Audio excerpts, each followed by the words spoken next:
Now, was Jamestown hometown for you? Yes, it is. December 7th, 1941, a date which will live in infamy. Do you remember where you were on December 7th, 1941? Yeah, right in my neighborhood. Yeah. When the news broke out. What And was- it was frightening for a kid. What did your parents say about it? Did you get a sense? They never made any comments that I can remember. So were you drafted? No, I had my notice because the draft was a conscription for all Americans, and I was 18 years old. I got my draft report to go into the Army, and the Army didn't appeal to me. So my brother was in the Navy, and his friend was in the Navy, and I decided that's where I wanted to go, and I made a good choice. I went through boot camp, and then from there I went to service school, got training on visual communications. Finished service school, got aboard ship, and the first foreign port I went to was in the Azores, which is a group of islands off the coast of Africa. Mm-hmm. We delivered some engineering equipment for the Air Force. They were building a runway on the island so that they could have airplanes flying out from there to Africa to bomb the Germans that were with General Rommel fighting the African campaign. It had a crew of approximately 95 men and officers. And this ship was designed to for amphibious attacks, for going from the ocean right onto the beaches and delivering its cargo. And it was one of the most strategic vessels that helped win the war over in Europe. They landed on the sloping beach at Normandy. They're in every attack we make. The LSTs, landing ship tank.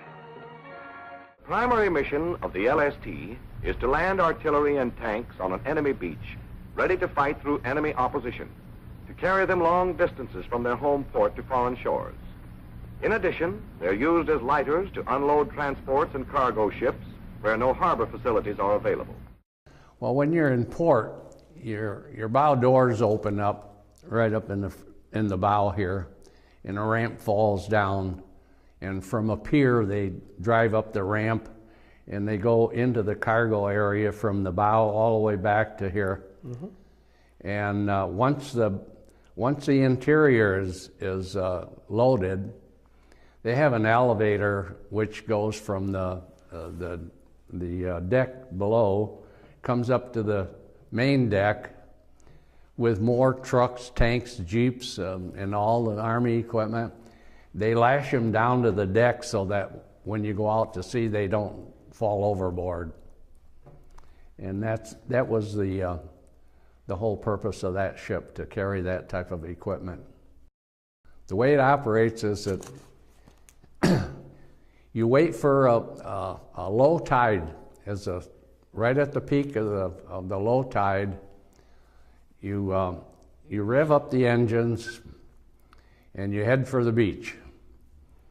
And you go in as far as you possibly can go so that you don't drown anybody or won't be able to get your cargo out.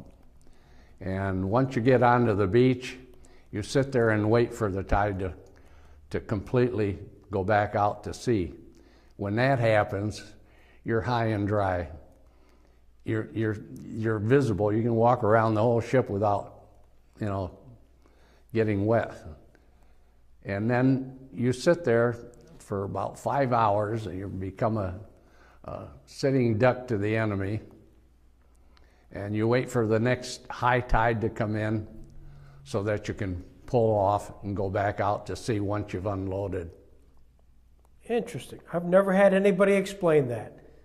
That's the best explanation I've ever seen. But when you are a sitting duck, Yes. I mean, you are, Yep. I hate to say dead in the water, but you don't even have any water.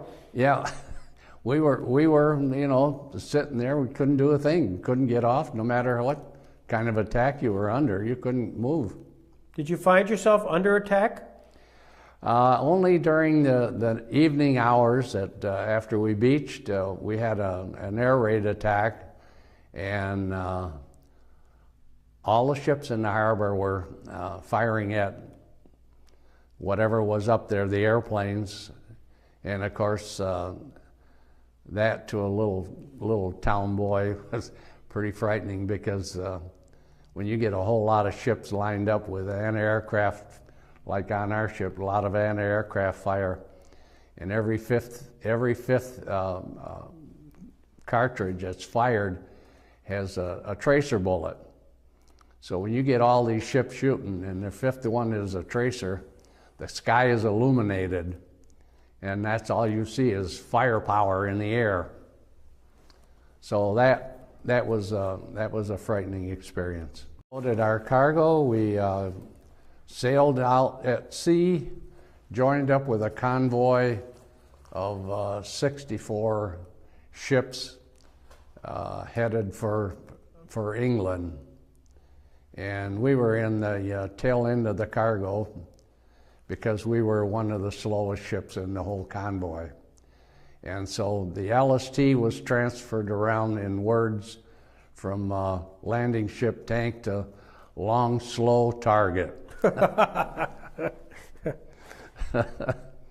Once we arrived in England, we went through some maneuvers to be acquainted with what we were about to be doing when the invasion came. Maneuvers would be going on to English beaches, practicing how to land your ship and how to handle the tides, and work with the GIs and with their equipment and what their responsibility was aboard ship and once they get off. The Allied forces landed in France early this morning.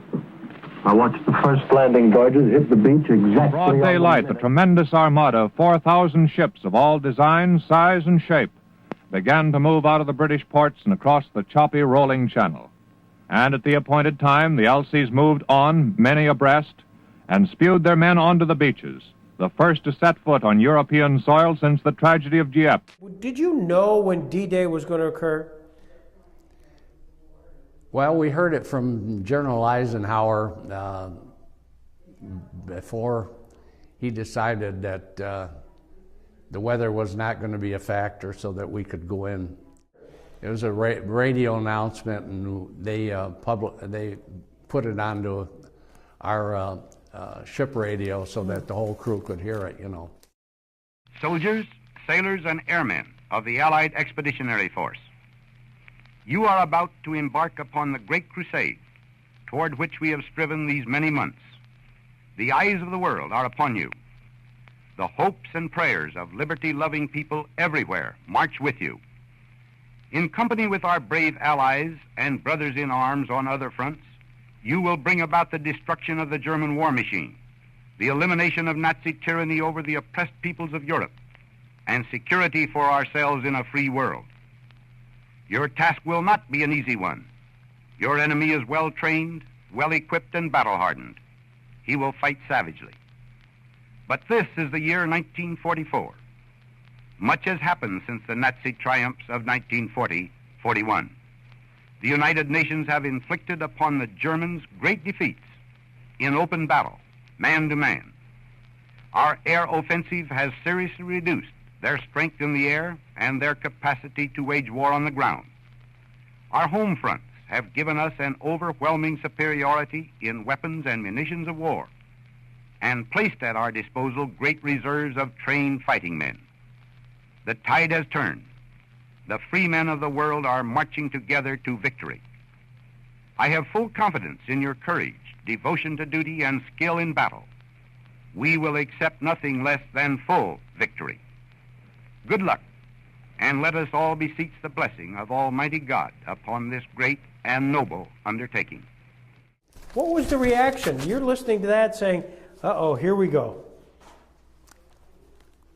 Be honest with you, I had too much responsibilities to think about what we were going into. Right.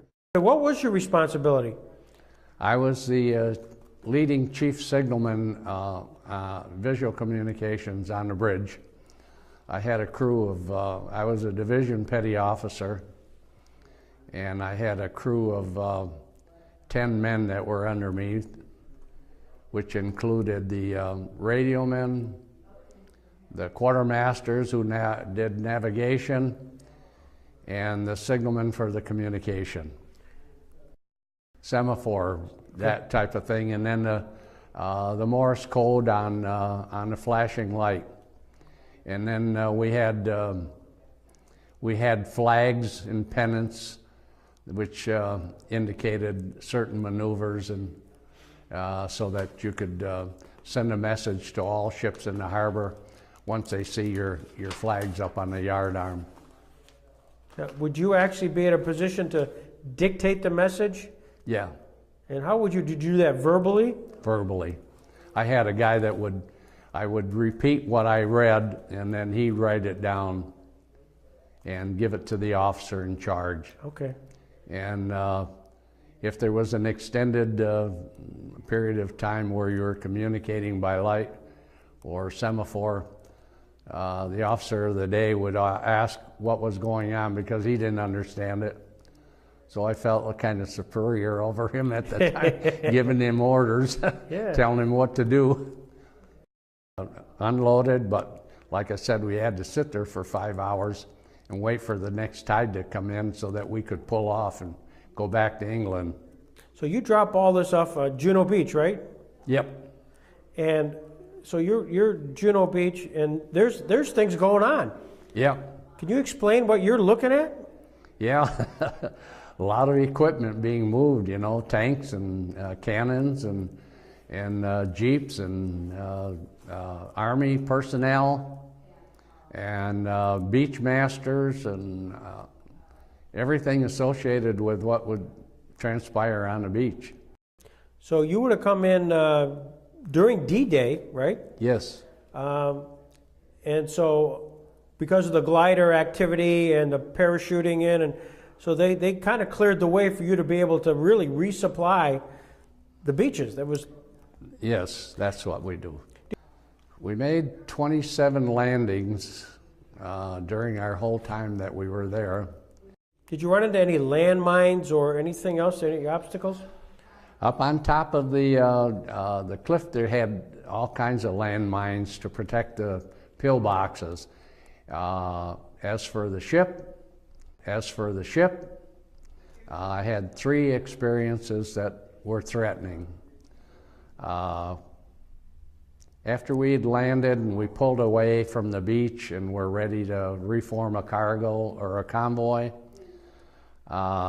we were traveling parallel with the beach with another ship behind us, astern of us, and everything was as normal, and all of a sudden a huge explosion just astern of us, 600 yards where the ship was. He hit a mine, and the ship blew up, and he had fallen right in our wake, but nothing happened to us because we have a system on the ship called degaussing. Degaussing was situated and around this area, midships and astern. So as you travel over a minefield, those units, it's a magnetism. It keeps the magnetic mines from coming up. And evidently this ship didn't have that system on it, and they got the mine instead of us. Wow.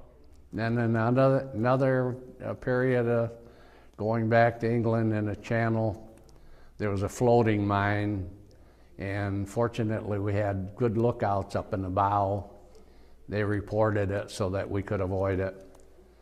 And the third experience with mines, we were in Le Havre, anchored in open water, because the harbor was blown up and the Germans blocked the harbor with sunken ships. So we had to anchor out in open sea. And it got pretty rough, so the captain ordered anchors away. So there was a detail up in the bow that was with the anchor crew. And I had my position up in the bridge, and we had a seaman with the headphones on, communicating with the bow people, letting us know how far into the anchor they were taking in.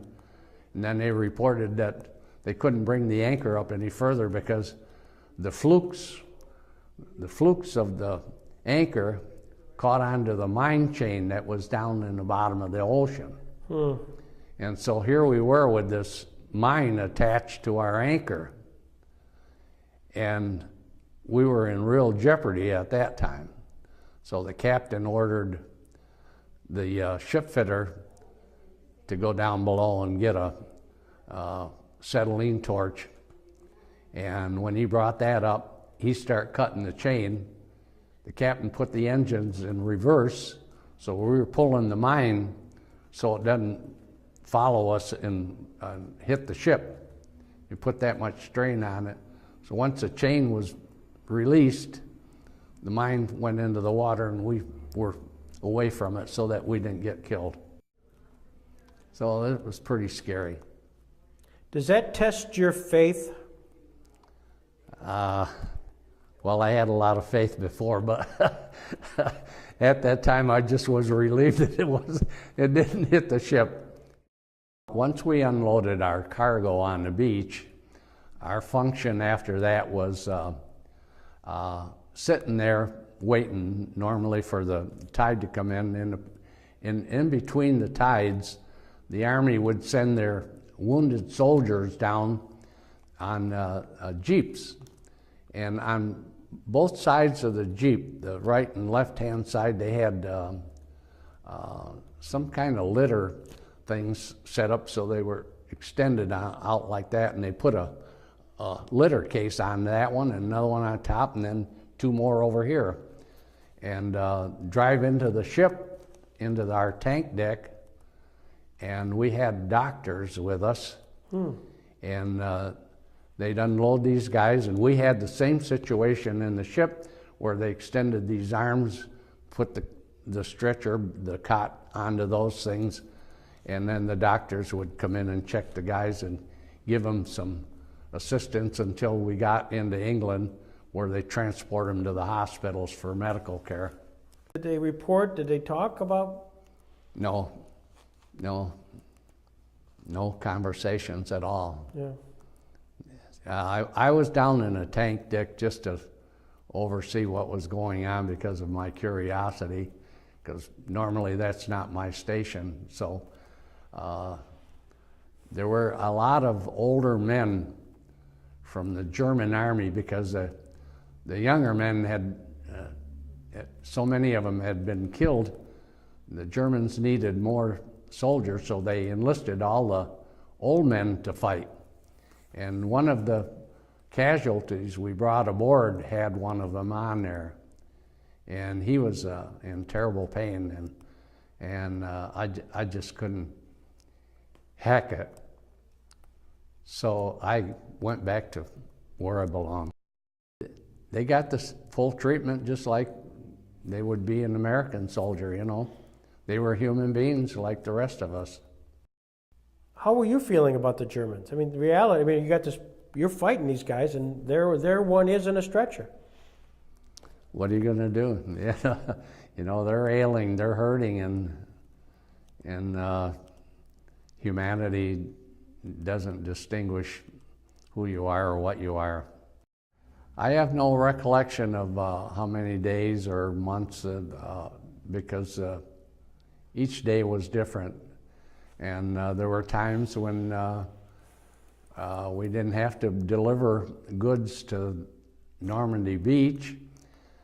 We had to take as the troops advanced, we were following wherever they were, and we would go to Le Havre and with supplies for the advancing troops. And as they went deeper into the war, into Germany, we had to go further inland to supply them. So we went up the Seine River as far as Rouen, which was approximately 50 miles from where we were. Mm-hmm. Rouen was about 50 miles south of Paris. But we did follow the troops as they advanced, so we had to go further in with supplies for them. And we also went to Cherbourg, which was another big French naval base. And of course that was practically obliterated from the bombings and from the airplanes, as well as the battleships that were paralleling the Normandy beach and shooting from there over to Cherbourg. Yeah. The only time we knew what was happening was when we get the publications of the Stars and Stripes and Yank magazine. One bad experience in Cherbourg was that we left Le Havre in the late or early evening and sailed until it was dark and until we got to Cherbourg. And we were not with a convoy. And my job was to know what the recognition signals are in the event that you were challenged by an enemy force or with maybe one of your own people. Well, when we got outside of Cherbourg, the shore station was sending a Morse code out with a message, and I was operating the light. I accepted the message, and the captain asked me, what in hell is going on here with all these lights? He says, you're not telling me anything. I said, they want my recognition signal. He says, well, give it to them. I says, I haven't got it. He said, why not? I said, my division officer failed to pick up the recognition signal before we sailed. He said, and where is Mr. Feeney now? I said, I believe he's down in officers' country. So he got on a voice tube to communicate with the men down in the wheelhouse where the navigators were, and asked if there was a boatswain's mate of the watch down there. They reported that there was one. He said, send him up to the bridge. So he come up and he says, you go down and get Mr. Feeney up on the bridge as quick as you possibly can. And when Mr. Feeney came up on the bridge, he was the communications officer. I hate to tell you what he said, but he reamed him out something terrible. And as a consequence, the shore station sent a destroyer out to destroy us because they still didn't know whether we were an enemy or an ally. Wow. And after the destroyer came out, they communicated by our ship and their ship with voice tubes, or amplifiers. And even after they accepted the fact that we were not an enemy, we were Americans, they wouldn't let us in the harbor. So we had to anchor out at sea. Here's where the worst part of it was. The people on the beach sent us a message and said that we should go so many yards this way and that way. They gave us directions. Drop your anchor, turn your anchor lights on. Well, you don't turn anchor lights on in a battle zone because those lights can be seen from miles away. Well, we had the anchor lights on all through the night. We settled down, went to bed, woke up in the morning, walked out on the main deck, looked at the shore, and right on the shore was a big cannon sitting on the hillside pointing right at us, so that those two lights would be where they wanted to fire at us to in between the two lights. Wow. So when we got back to the States, my communications officer,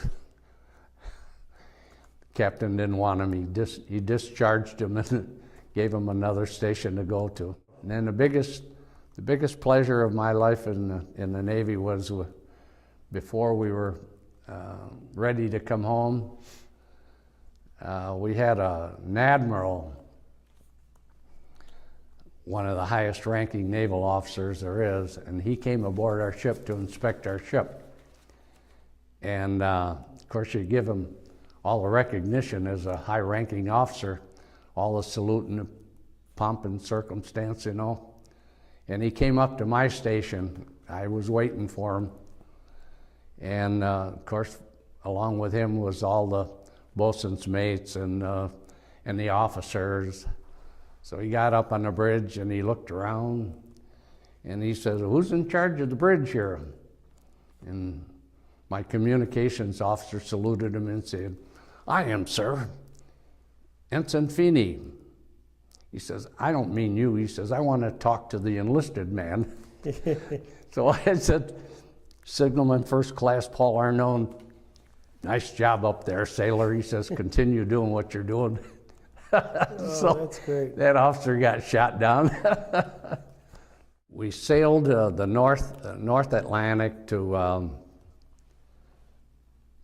Ireland, and we helped celebrate one day ashore, and then we got underway again, headed south to New York City, where we tied up, and I got a 30-day leave to go home. And when my 30 days were up, I went back to the ship. The ship was all refitted for the invasion of Japan. Mm-hmm. We had a whole bunch of pontoons in our tank deck, which were to be used for ship-to-shore moving of military equipment, had they needed it to get to the Japanese. And so we sailed down through the South Atlantic to the Gulf of Mexico, the Caribbean Sea, through the Panama Canal, all the way to Hawaii. 7,500-mile trip. Wow. Took us 30 days traveling at 10 knots. So it was a pretty slow trip, so we didn't see water at all, or I mean land, until we got to the Panama Canal. Right. And that was a nice experience too. Sure. Yeah. Get yourself elevated from the Atlantic side and drop down into the Pacific side. We were just waiting for orders to sail for Japan. And at that time, the negotiations were taking place between General MacArthur and the American military with the Japanese military on the battleship. The Japanese have accepted our terms fully. That's the word we've just received from the White House in Washington. This, ladies and gentlemen, is the end of the Second World War. Well, the message was that the war was over. My 2 years plus the duration had expired, so I was discharged from the ship to a shore station, and was put aboard a battleship back to the United States, landed in Seattle, and waited for transportation to go back to New York. The only reunion was between me and my family. Okay. My mother and dad and my siblings. What was that like? They hadn't seen you in a while. Quiet, you know, but exciting. Yeah. Yeah. And after that, it was just having a little relaxation and look for work. Yeah. Do they ask you, first of all? Sometimes family members don't ask. No. No, we never discussed it. From the French people, we send you the Medal of Jubilee of Liberty offered by the Regional Council of Lower Normandy. And it's signed by whoever, addressed to me, and this is the medal. And on the back side of the medal, it has an outlay of all the beaches, and it lists the names of all the beaches. And this goes on your uniform, so you can wear it. That's terrific. They saw your picture in the paper here yesterday. Were they surprised? Yeah, my brother called me up, and he was surprised. He says, "Hey, this is your brother, Charles."